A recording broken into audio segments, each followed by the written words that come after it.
Alright guys, sorry about the background noise. That got a sonic cleaner going, trying to clean a gun for somebody. That's what you do for a full detail clean.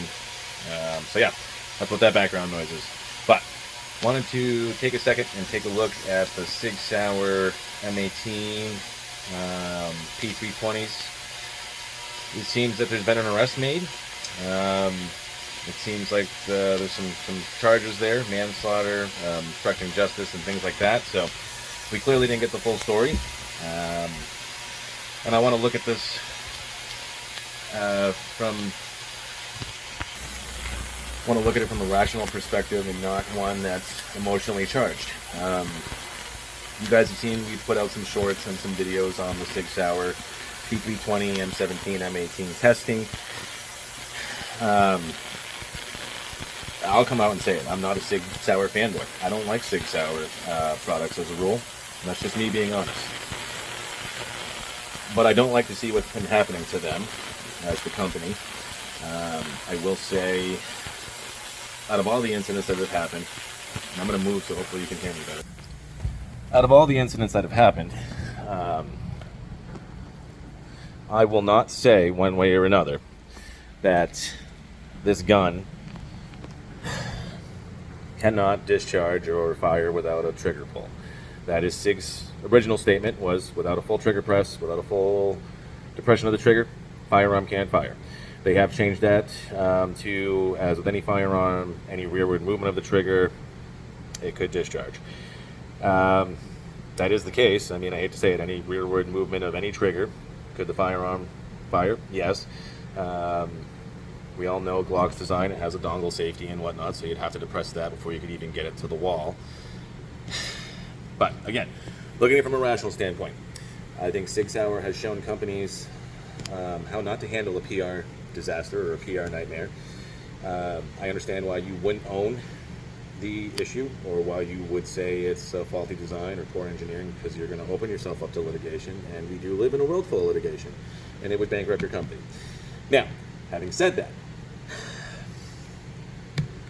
again, I think they've shown companies, how to handle it in the future if something were to happen with one of their products. I wouldn't own or admit fault, but I would say maybe there's an issue and we need to stop production and take a look and redesign some things. But I wouldn't say that, I would never come out and say that, yeah, our design is faulty, because you're going to open the door to a legal nightmare, and it's probably going to end your company. And you're in business to stay in business, so I get that. But to deny and say that no, this can't, it's impossible. I've been in the firearm world enough that I would never say that, because someone will make a video and prove you wrong and say, look at this, it just happened. Now, 95% I would say is probably user error. I know you're not going to like to hear this, people, but a 95% is probably user error, and 5% could be the gun. Now, when you're trained, is 5% acceptable for safety? Most likely, because you're going to follow universal safety rules. You're not going to do anything crazy, and you'll probably be fine. Now, newer shooters, is 5% acceptable for a safety standpoint? Absolutely not. Is it possible to get 100% safe? I think so. I think there's enough advancements in technology nowadays that your firearm should be 100% safe. Now, again, like I said, a lot of it I think is going to be human error. Now, I hate to say, quote GBRS till I see a video of somebody with their arms crossed, crisscross applesauce, and it going off in the holster. I'm not gonna say that. There's some videos out there where people say it has been in the holster and they claim that it went off. I'm not going to deny that. I'm not going to say it didn't happen. I will say we've seen things, all these tests that people have done, even our own test. Is this something that happens regularly with a firearm? No. You're not going to be holding it on target, getting your trigger to the wall almost before it breaks all the way. You're not going to be jostling it around. You're not going to be putting stuff in the back to push down on the sear. None of that stuff's going to happen. At least it shouldn't be. You shouldn't be doing that if you're actually training with your firearm and using it correctly. You're not going to be horsing around with it that way. So, all the tests we've seen where, even if it's ours, where we're using an empty casing and blocking the trigger from being pulled all the way, or somebody putting a wedge or a screw up into it to keep moving the trigger back until it gets to that, right to the wall before it breaks. You're not going to do that in the real world. You won't. Now, these tests are to show that the firearm possibly has some issues, and those are good tests, and I think they're valid. I don't think we should dismiss those. However, again, lots of times in most of these tests, we're making the firearm do something it shouldn't be doing. Having said that, you're probably going to be okay owning a P320. And again, this is coming from somebody, myself. I'm not a Sig Sauer fanboy. I don't like Sig. I can own it. I can tell you right now. We all know, you've all seen videos and whatnot, I do like Glocks. And I'm not trying to pit Glock versus Sig. I'm not doing that. I'm not brand loyal. I like firearms as a rule in general. And it doesn't matter the manufacturer. If I like the firearm, the design, and I like the way it, the ergonomics, the way it shoots, I'll run it. Unfortunately, I haven't found a Sig Sauer yet that fits that niche for me or that need. I would probably be more geared towards their rifles than their pistols, but again, that's my personal preference. We all have personal preferences and opinions. I was going to say, they're like assholes. Most of them stink, and usually they're not clean. Shower daily. But yeah, let's just take a quick look. I don't want to make a huge ass, long ass video, but let's take an actual look at the design system. So if we look here, I was going to say this is Sig P320 frame. This is the M18 frame. I have it disassembled, and I've got the striker assembly right there. Now, I want to take a look at one that I just took the back plate off. All right, so again, sorry, I want to take a look at one that I have the back plate off. This is an M17, just so you can see how the striker assembly actually sits. I don't know if I can zoom in more, but obviously it doesn't protrude past that because you've got your back plate pushing. So, just to give you an idea, it's going to be sitting like that, and what do you see there? Right up against that first sear notch. That's the actual striker assembly right there. That's catching that first sear notch. Now, we know, hold on, let me try to get something in here so I can show you a little better. All right, so hopefully we can see here. Sorry, I'll try to get in there. So we can see, I'm getting camera frame. So with this pushed in, because like I said, that's going to sit further back because you got your back plate pushing. But we've all known that, watch, if I pull the trigger, whoop, whoop. So pull the trigger, boom, striker assembly goes forward. That's a full trigger press. I'll try to reset this if I can. That's reset, should be.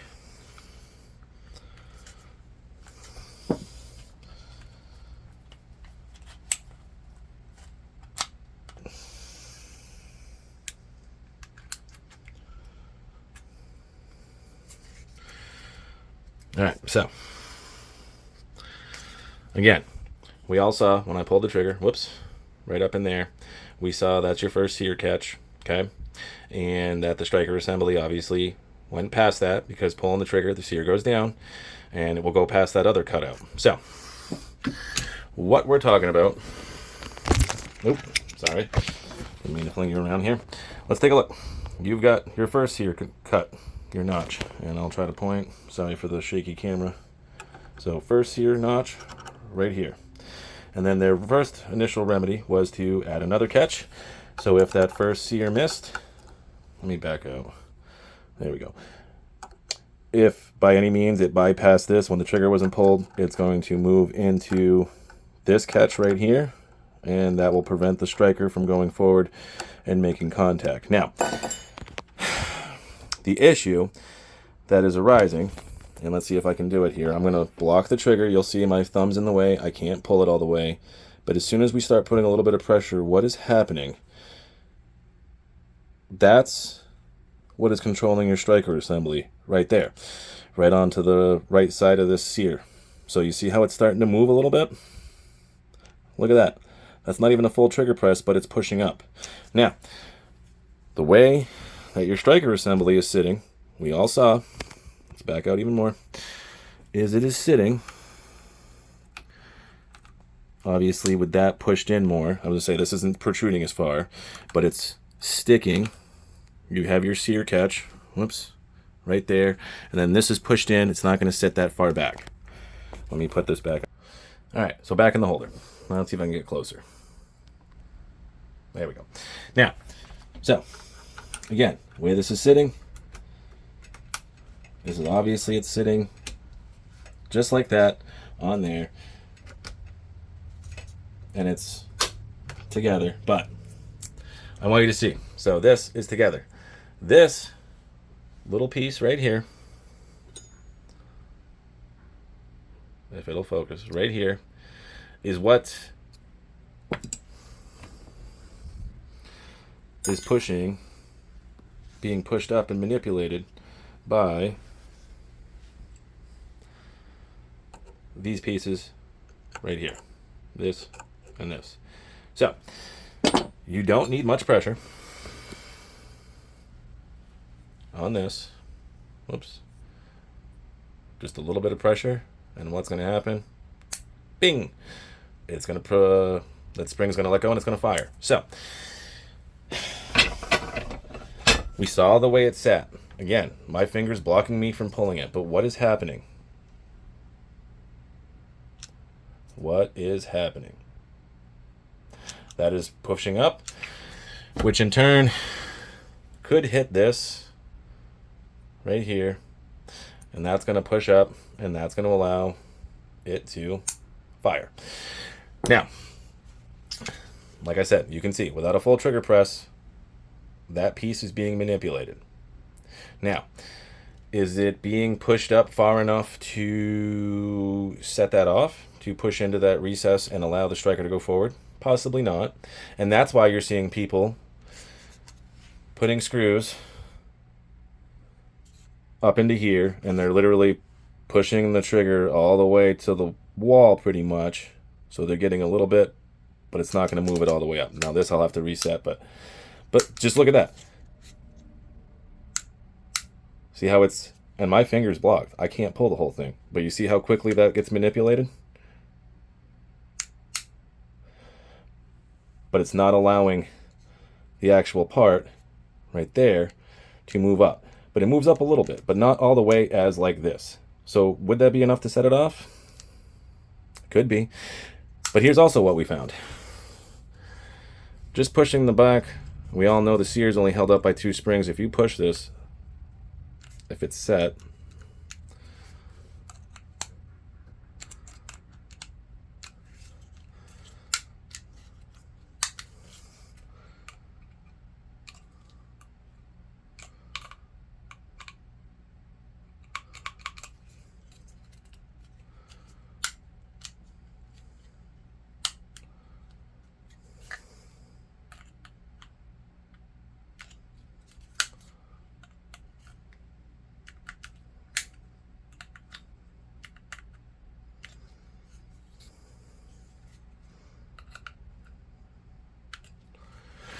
well, I will say, so this is good. So pushing down, it's not allowing it to come up like that. So that's good. So that's why we saw in our test that we did, we had to have the trigger manipulated a little bit and then push down on the sear. Let's see if I can show you. Back out. I will literally block it, but you heard it start. Now if you push down on this,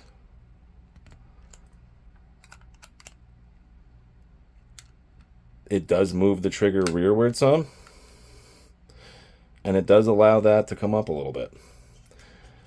And obviously pushing it down, that's going to make that striker not catch here or catch here, because you're now manipulating that down.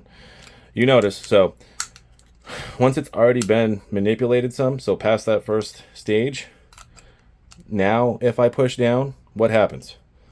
So we didn't even get a full trigger press to explain why it's going off without a full trigger press and the sear manipulation. Again, look, blocking, so I can't pull the trigger all the way, but it started the process. And now if I push down and I take my finger out, what happens? It allows that to lift and to release the striker and to fire. So obviously, if you know any test that's doing that, even ours, it's going to fire. How to say, you're already starting the process, you're allowing that to push up, and then pushing the sear down, it's not going to get those catches. I can say again, putting a screw up in here, you're getting it, you're pushing it all the way to the wall, you're starting that process. At that point, you start, messing with it, start doing this shit where you're pushing down on it, doing all that, hitting it and doing all that stuff. Could it fire? I mean, obviously you started the process and it's a very sensitive trigger. And any manipulation of that sear, we saw that it's going to go. But I just wanted to take time and just show you this real quick, just so you could see exactly how, it is set up and what I think is the actual issue. I'm not an engineer. I'm not a fucking gun designer. I just work in a gun shop. So what do I know? All right, so I'll just finish up with a little summation. Even myself included, I still don't like your Sig Sauer. That's just a personal preference. I just don't. But I've been unfair to you, and I think a lot of us have been. With our testing, again, we're making the gun do something that it normally wouldn't do under normal circumstances. I mean, who's doing that? And actively when they're training, no one's doing that. No one's going to put something down in the sear. No one's going to sit there and grab the gun with the trigger somewhat started and start, trying to smash the slide down into the frame or any of that crap. So yeah, I don't know what to tell you. I don't know, from a consumer standpoint, you've got to make those choices for yourself. Now,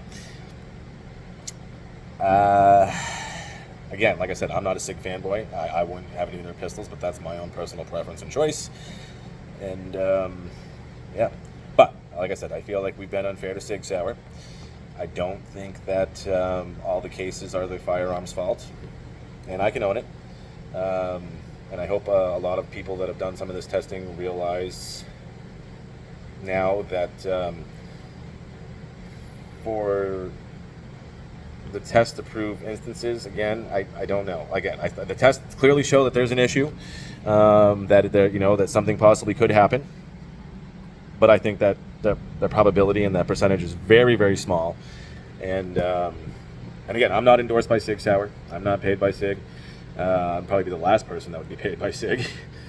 And yeah, so if you find any of this information helpful, like, subscribe, and let's try to look at this from a rational standpoint, not emotional based. And I'm horrified at what happened to the airmen, and like I said, more has come out now, so we can't really blame it on the Sig M18.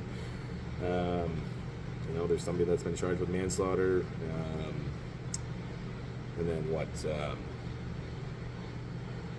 interfering with a criminal investigation and whatnot. So there's clearly something more to that story. You guys have seen our testing on the Dare Ya Arms. You probably see my hat. It's a new Dare Ya Arms hat. We're not sponsored by them. Have no affiliation with them. They just sent us some swag. So I kind of like the hat, though. It's kind of cool. Black is one of my favorite colors. I don't even know if it's a color, but yeah, cool. But yeah, so I just wanted to come on here and give my quick little 2 cents on the Sig Sauer issue and say I think we've been unfair. There still could possibly be an issue with the firearms. But again, all the testing, we've all been doing something and making the firearm do that under normal conditions it's not going to do. It's not going to happen. It just won't. So yeah, take this with, how you want. If you're a Sig hater, you're probably not going to like this video. If you're a Sig lover, you're going to be like, finally, he's seen the light. I haven't seen the light. I don't love Sig. I never will love Sig. That's just me. But I want to be fair and rational to them. And again, this could happen to any firearms manufacturer. And we need to be careful setting the precedent with that. So, again, take this information as you may. I hope you got something out of it. And please subscribe.